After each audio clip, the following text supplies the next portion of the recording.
Good evening, everyone. Hi again. My name is Charvon Carlson, and this is my second episode, I believe, of Talking to Myself. Today, I want to talk about the events of the past 2 days in relationship to our spiritualist pioneers and, for me personally, my ancestors. I want to have this casual conversation about what I think that they would have felt, believed, or maybe perhaps done in this in this day, and what would be as a spiritualist for me. I'm going to preface that for me, this is not a. Uh, I'm not about to talk about or share ideas that aren't mine, especially since I'm talking to myself. And for those of you who might though be listening, understand that this is completely subjective perspective on my part.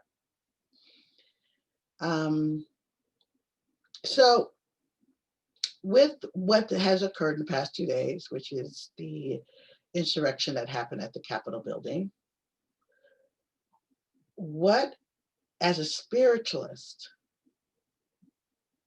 what am I seeing? What am I feeling? What do I think my pioneers? We'll start with the pioneers. What do I think that they would have felt about it? What they might have done about it? How they might have responded or reacted to it?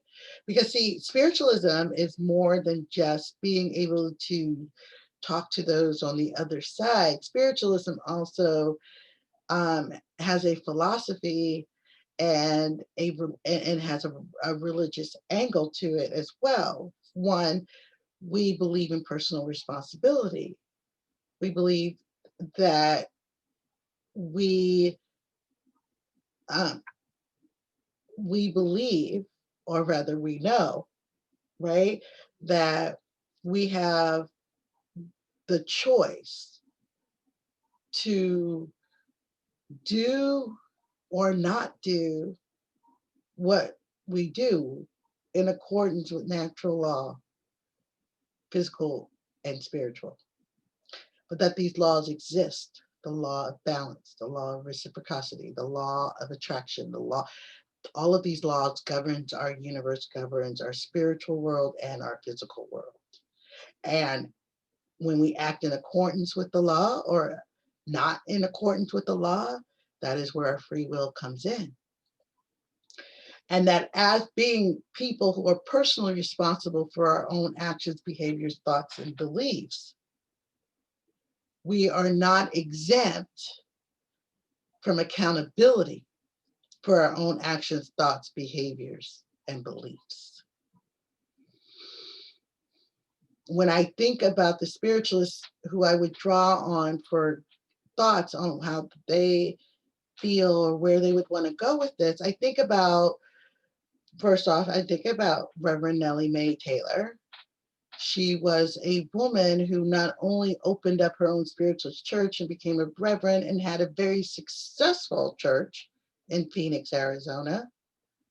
She was also a activist and um, believer in justice for African Americans in the United States during the Jim Crow segregation time period.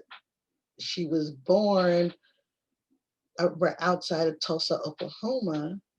Um, so she was a young woman when the Tulsa, Oklahoma massacre happened. And if you don't know what that is, Google, because I don't want to go into details right now. Love you. Um, so she saw and witnessed firsthand through her short life, and she was also half Native American or indigenous person. So she knows, and her mother was a part of those finishing schools for erasing the culture identities from Native American children. Her father, more likely than not, was a descendant of slaves, either he born into slavery or maybe right after slavery.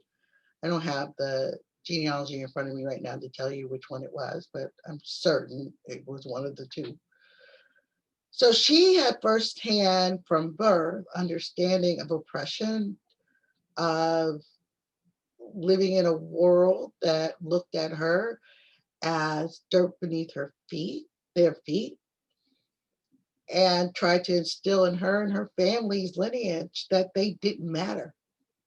And yet she persevered, became an adult, went on and chose spiritualism as her religion. And why would she choose spiritualism? And my thoughts are because spiritualism, if we go to our roots, if we go to our early pioneers, we were a people of activists, a people who believed that every human being was endowed by birthright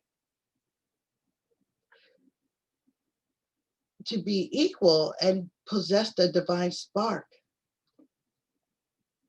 within each and every one of us, and that our connection to the infinite intelligence, source, God of your naming, choosing, we each were a droplet, and that collectively we were the collective source, or we are the collective source.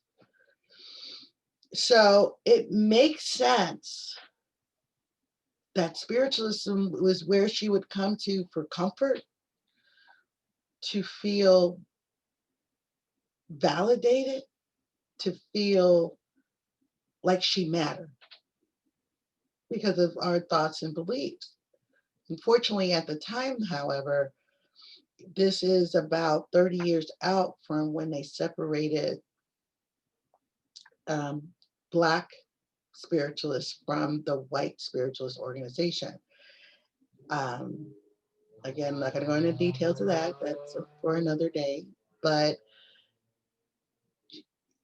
it didn't deter her because the religion didn't say, and the religion has never said, that you must be of a certain race to be here. The religion at its birth was not about skin color, was not about gender identity, was not about um, sexual orientation, was not about any of these isms that we have. The religion at its birth was about that as a human being, number one, I am spirit, living a human experience, that should I choose, I can shift my awareness and expand my consciousness to be able to speak and communicate with those who have transitioned because they're not dead. They're just not in the physical material existence anymore.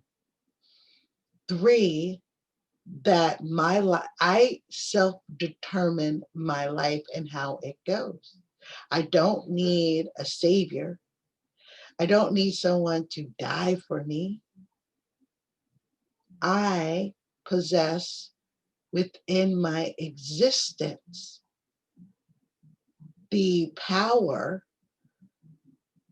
to be the best me that I can be or not. And even more, that I matter by existing. I am that I am, and my presence matters. And for people of color, especially during that time, that's a powerful message to hear when you have been treated and your immediate family members have been treated so harshly, so cruelly, so unjustly. To know that as a spiritualist, you can connect with the divine source because it resides in you and it doesn't require some special tool. It doesn't require some special magical ability. I just have to open up and allow myself to trust myself, listen to myself, and guide myself. Choose to live my authentic life without fear of dying. Because that is, whether we want to admit to it or not, that is the number one thing that keeps a lot of us from doing things that we might do for truth or for justice, is the fear of dying. But spiritualism says you don't die. You just transition from physical existence back to your spiritual soul existence. And if that is the case, that means that I can raise my voice and be a light of hope, speak my truth, support and love my fellow human beings, and stand firmly against any injustices.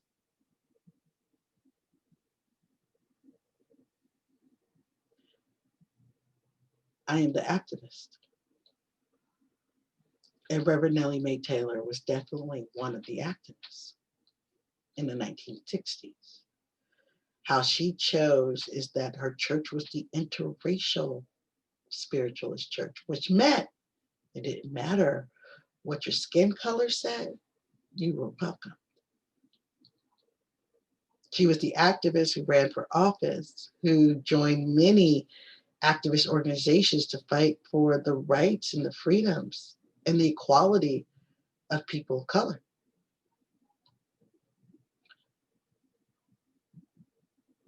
We go back further, we come across Henri during the Civil War.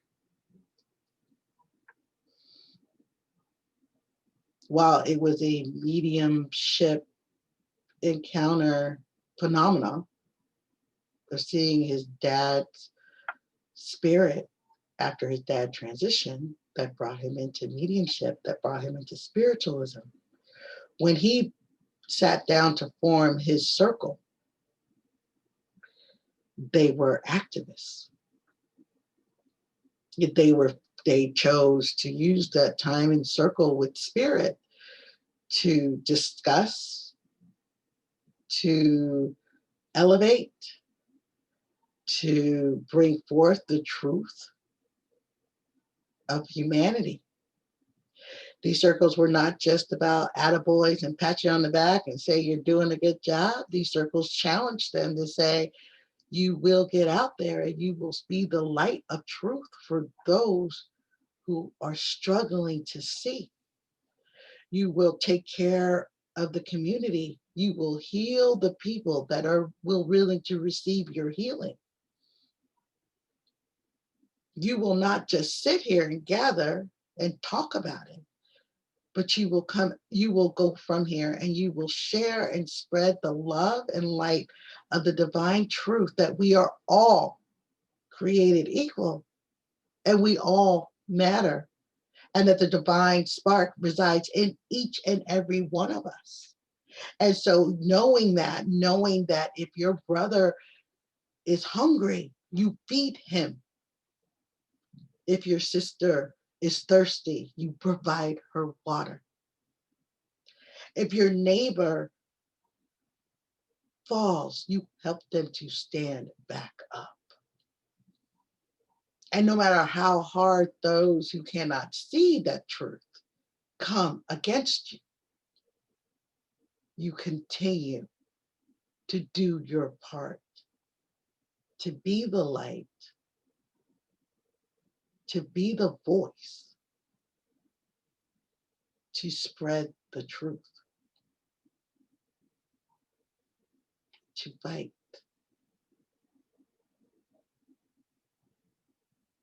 with the knowledge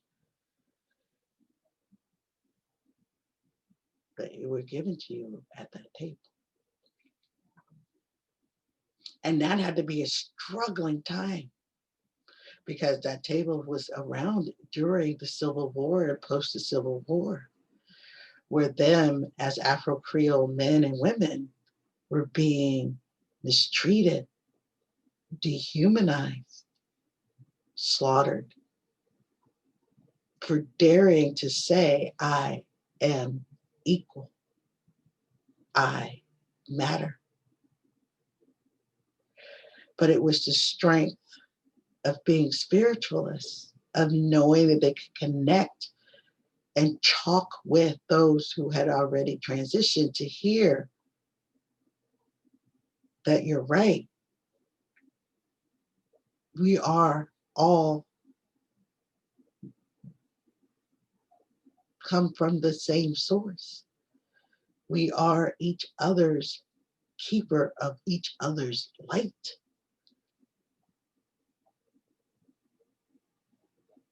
And so during that time, despite the challenges, despite the hatred spewed at them, they continued. And then it brings me to Victoria Woodhull. Now, this is pre-Civil War. This is a woman who traveled across the country with a father who, judge as you will, did what he had to do to make sure that all them kids were fed.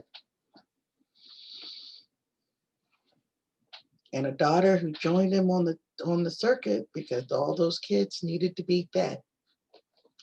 And in her travels and in her using her spiritual gifts and connections to talk and counsel women throughout the country in rural America, women who came to her with so much pain, with so much heavy hearts about their lives and whether or not they mattered.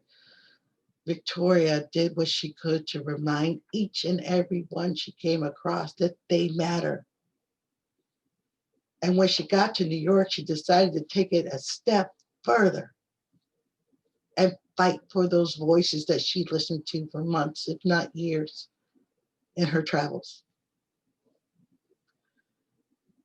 She chose to not ask if she could have the first all women's financial brokerage firm on Wall Street. She just opened it.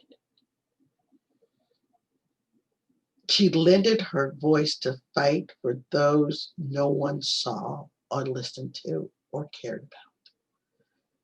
She saw a way of the suffrage movement. She came up with a separate vision, same goal, but separate vision. Instead of worrying about whether or not you get the right to vote,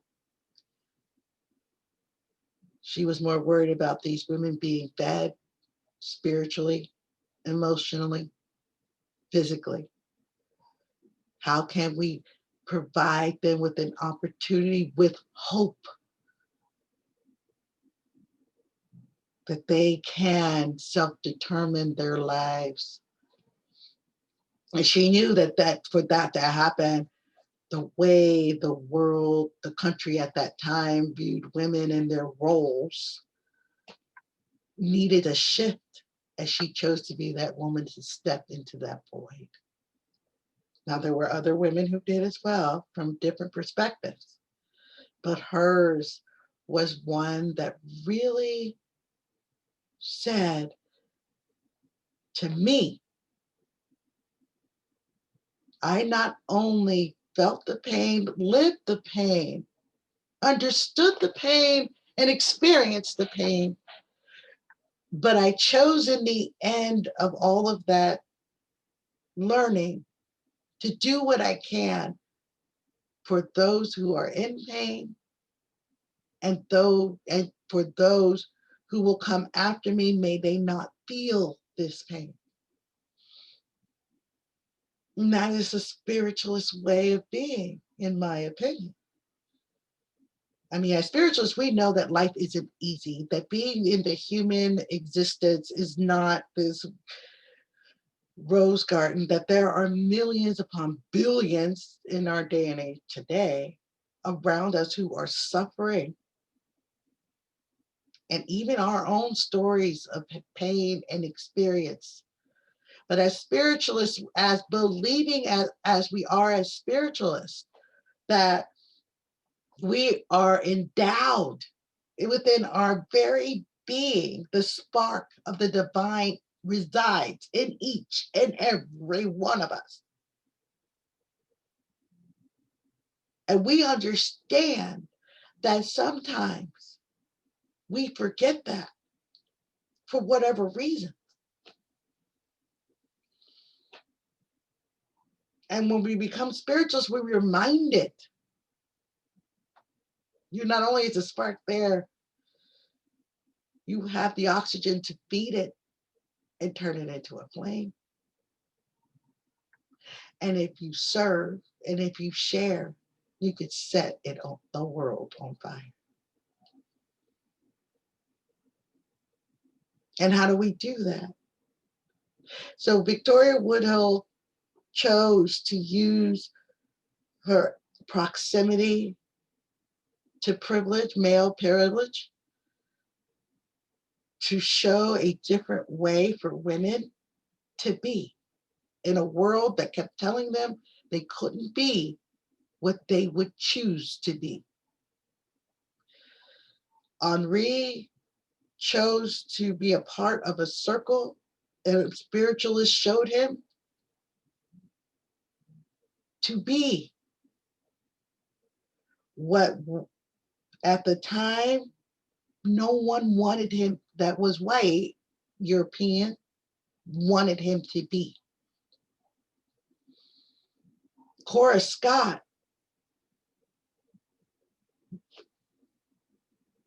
she started off as a young girl, not knowing what was going on, able to fall asleep and be in complete trance, delivering these lectures throughout the country that she had no idea what it was they're about, but channeling spirit and proving that not only the continuity of life, but also proving and establishing that we continue after the change called death, and that we our access isn't defined by what job we have, who we marry, where we live, how much money's in our bank account, but our awareness and our awakening and our choosing to be open to the spirit world. That our loved ones and your loved ones and somebody's loved ones will step in and share and remind us who we are, why we are, and help guide us to live our individual purposes as a collective. And she went from that point into becoming a part of another form of activism. She went so far as to be a part of creating the National Spiritualist Association of Churches. She started it in 1864 with the American Association of Spiritualists. And that went on until about 1874. And then there was a little quiet because everybody, you know how people are. You know how us human beings can be.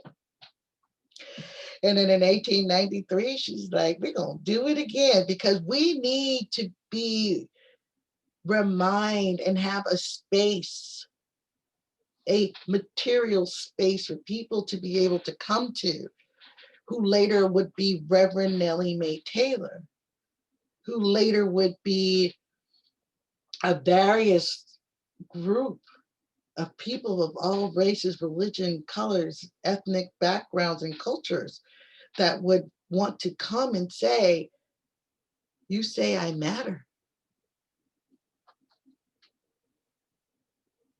And that is enough.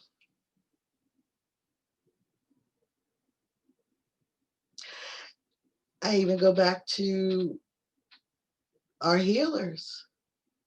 What is a healer, right? I mean, they were healers as well. I think sometimes I believe that sometimes people confuse healing for roses and rainbows and unicorns. But healing is work. It's getting deep down into those spaces you don't want to talk about. And it's pulling the gunk out of it. It's exposing the wound to air and doing what you can to allow it to heal. Anybody who's ever broken something or gotten a cut or a scrape knows that the healing process isn't very pretty, but entirely necessary. And you're incredibly grateful when it's over.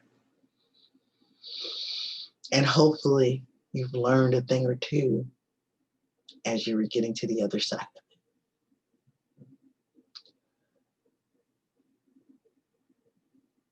So when I think back to our pioneers, and there are others, I'm not going to name them all, there are quite a few. But when I think back to our spiritualist pioneers and how would they respond to what happened 2 days ago, they would be probably getting the circles together, gathering people, renting out lecture halls and calling everyone in and saying, we got to do what we got to do. What are we going to do? What is our part? How are we going to help bridge this? How are we going to clean this wound so we can get to the other side where we begin to heal the wound? Because all life is endowed by the divine spark. And any one of us whose light has been snuffed out or does not know about their light, we are here to guide them and show them that their light exists and their light matters. I imagine that there would have been a series of lectures. There would be a congregation or a committee off to Washington to talk to the elected officials. I mean, Cora Scott did walk into, I forgot it was the president after Abraham Lincoln. She walked into his office and channeled Abraham Lincoln right in front of him, scared him, but let him know the unjust acts that you are committing will not go unnoticed. You will be held accountable for them. They were never scared to take out a full page ad in the newspaper to say that was wrong. Now, let's do the right thing. To gather in their home circles or in their lecture halls to discuss, to debate, to create, to change, to demand. Spiritualists, especially our pioneers, have been doing this from day one. Not all of them,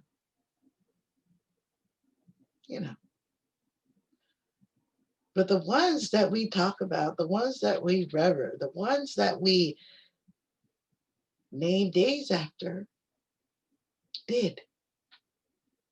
Because they knew that what was the most important thing for all humanity to know was that life continues after the change called death,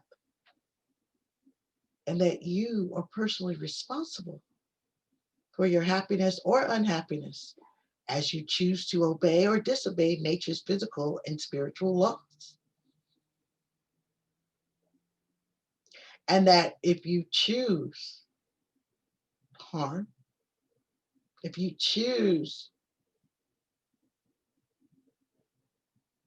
discrimination, if you choose injustice and unjust acts, you will be held accountable It's not to say I don't love you. It's not to say that you are a lost cause. It's to say that each of us are responsible for our actions.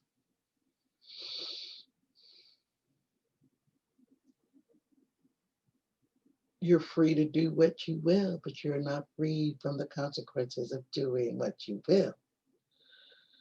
Natural law. And as spiritualists, we know that, or at least we should know that better than anybody else. We've been fighting for the truth of our beliefs and our knowing from day one. We've been unapologetically ourselves, respecting the individuality of each other while still holding that we are all created equally. And those of us, and that the least of us needs to be held, needs to be uplifted, and needs to be brought forward. And that until we are all free, none of us are free.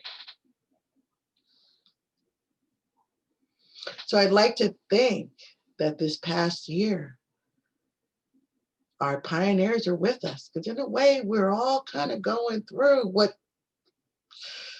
I hate to say it, but we've been doing this for a minute, y'all. We've been doing this dance for a minute. It may be escalating, but it's the same dance.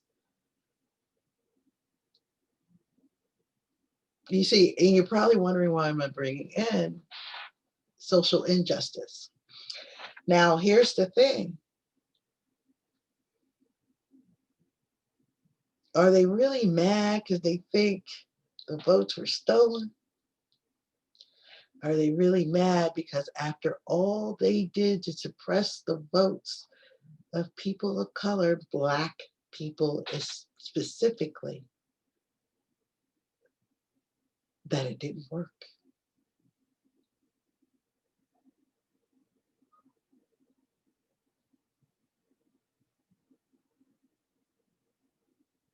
And we voted anyway.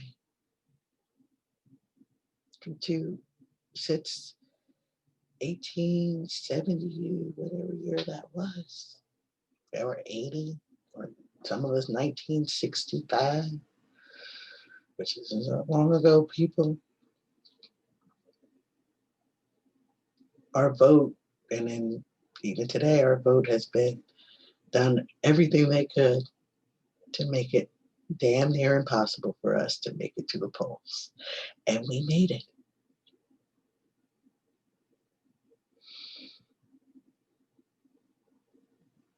And that violent, ugly, riotous display of behavior 2 days ago at the Capitol was them rising up like they've done forever to tell us, fuck that. Your vote is not supposed to matter. So, as the turn of the century after Civil War, as the time during the Civil Rights Movement and the Jim Crow era laws that swept across the land in every religion, and now spiritualists have been there and they've responded. The Jim Crow era response, but it didn't keep hundreds, if not thousands, of Black Americans in the turn of the century from 1930s. Reverend Bertha Creer, from still saying we are equal. And if we have to form our own organization, We're going to do it, and we're going to be good at it. And we were. Today, we don't have the Jim Crow laws anymore. Today, we don't have the slave codes anymore. Today, people who identify same gender can marry. Today, a Black woman and a white woman can marry legally.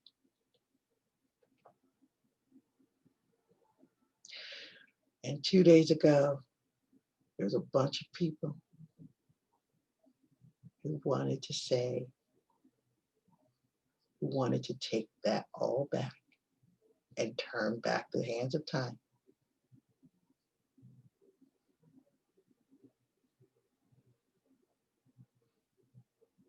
Now, as an activist, I know what I'm going to do, right? I'm going to keep on doing and being the best I can be.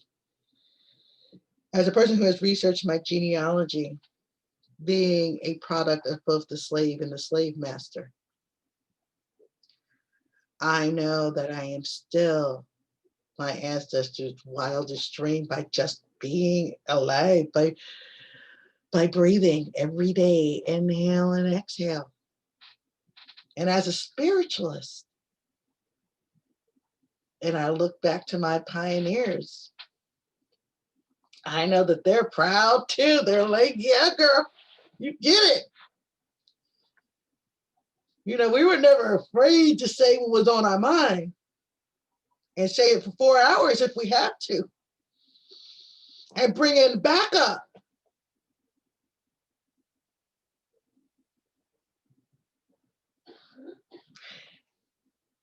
And yeah, I could choose right now,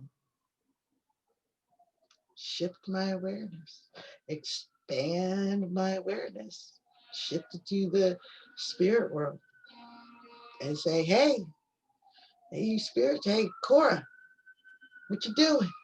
Bertha, Nellie, Ari, and countless others. Why don't you come on down here and join me? You want to talk? But I'm not going to do that. You know, I can tell you why, because this has got to end at some point. And if they all step in and start talking, we're going to be here until next year. So we're just going to get the gist of it. And the gist of it is that what keeps me going is my unwavering faith and belief and knowing of my religion as a spiritualist, and that my pioneers were activists who would have stood on the side of humanity, of justice, who would not have used flowery words and try to make everything feel good to bring the truth out. They weren't interested in you feeling good. They were interested in you knowing the truth and acting accordingly, and holding you accountable for your actions and your behaviors, while saying the door to reformation is never closed against any soul, here or hereafter. However, to walk through that door, you have to choose. And you choose because your happiness or unhappiness is up to you as you choose to obey or disobey nature's physical and spiritual laws. But understanding that the phenomena of nature, both physical and spiritual, are the expression of infinite intelligence, source, God of your naming. So I want to wrap this up by three things. I made a post earlier yesterday, and I really feel that this is the spiritualist response that I'm telling myself, and that I'm hoping that others are telling themselves. But of course, you're free to do as you will. You're just not free from the consequences of what you do. Because we all reap what we sow. But feelings, I know some spiritualists out there are like, what are you talking about, girlfriend? Well, here's the thing. Part of what makes me a decent medium is I had to, and to keep evolving in my mediumship and my ability to do my spiritual healing and just living life, I had to start feeling.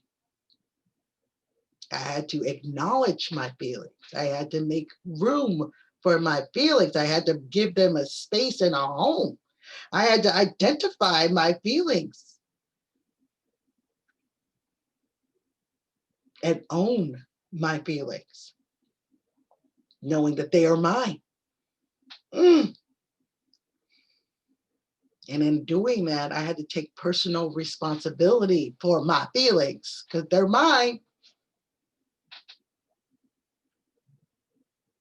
And then after I took personal responsibility for them, I had to hold myself accountable for my feelings.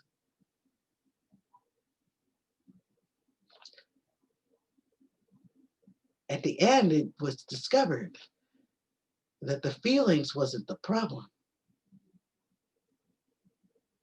It is how I chose to allow them. It is what I did with my feelings or not did with my feelings that gave me the greatest grief and joy in my life.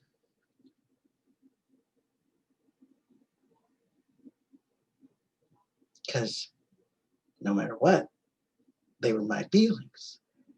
And no matter what I did with them was my responsibility. And no matter what, I am the one that chose that particular action. Therefore, the consequences of that choice, good, bad, indifferent, or the ugly, were mine.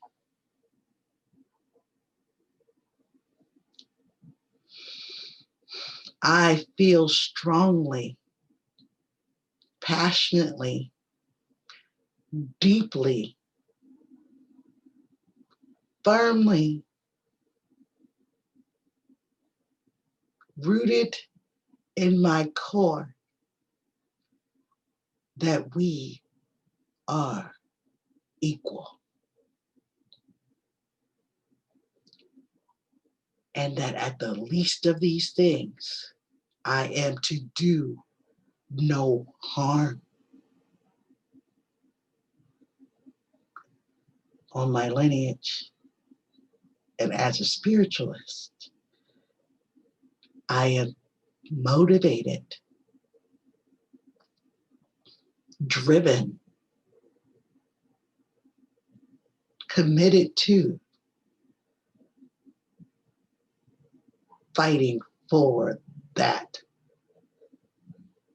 right to be for all human beings.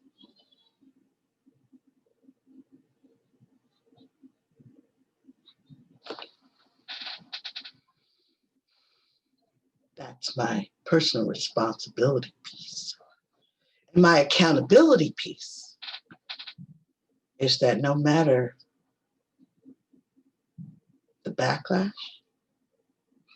the people that write me off, cut me down, I will not stop fighting for the right to be and for others' rights to be.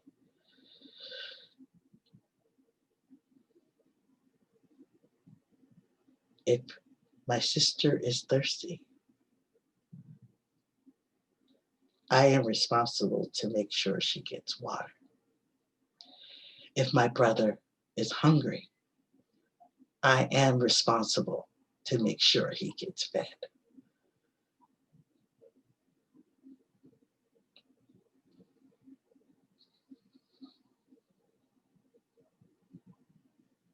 And if I can share the light of truth, I am responsible to share it, not for those who refuse to hear, to see, to feel, but for those who are scared, who are looking for one person to say they too matter.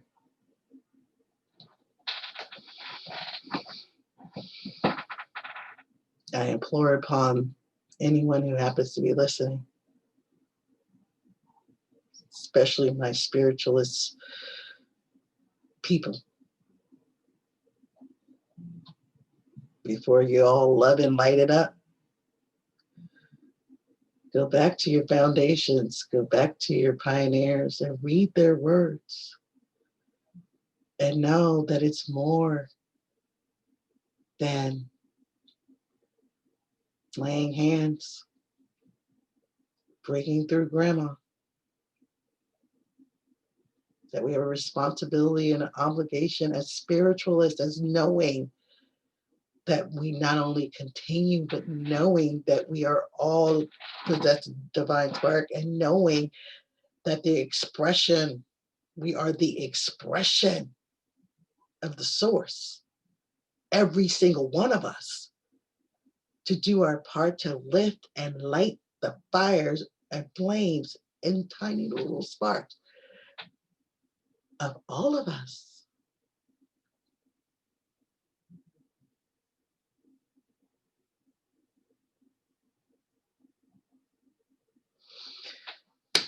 Thank you for listening. I appreciate you. I appreciate me for being willing to have this conversation with myself. Because at the end of the day, I think part of why I started this video series is because really, I'm not just preaching talking to you. I'm talking to myself, I have to remind myself of these things. So, when I get into that mode of like, human emotions and feelings, I remind myself it's okay to feel it, but how can I channel this to be for the greater good of humanity? That's the spiritualist part. You see? You get that? You can feel the intensity of the situation and the gravitas of the situation, and you can know that it's wrong and it's unjust. But what will the spiritualist part of you do to make a difference? And it doesn't require these huge ticker tape parades and flashy front page papers. It could be just as simple as you say to someone you see hurting because someone treated them unjustly, to walk to them, hold their hand and say, you matter. And that may be enough. As a matter of fact, that is enough. If we each took the time to turn to our fellow human and say, you matter, and then took the next step,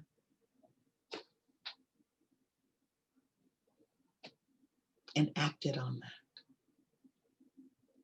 the world would be such a much better place.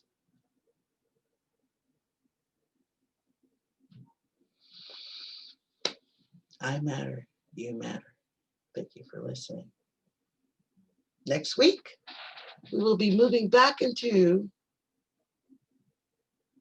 talking about the pioneers of spiritualism. Well, at least next week we will. The week after that, we'll probably be moving to some sort of genealogy thing or maybe a quilting thing. Who knows? You know how I am. I'm spontaneous that way.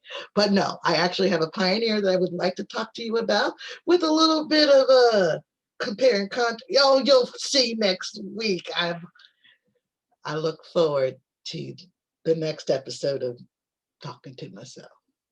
Remember, this is not professional. It's just us. Hope you enjoyed this one.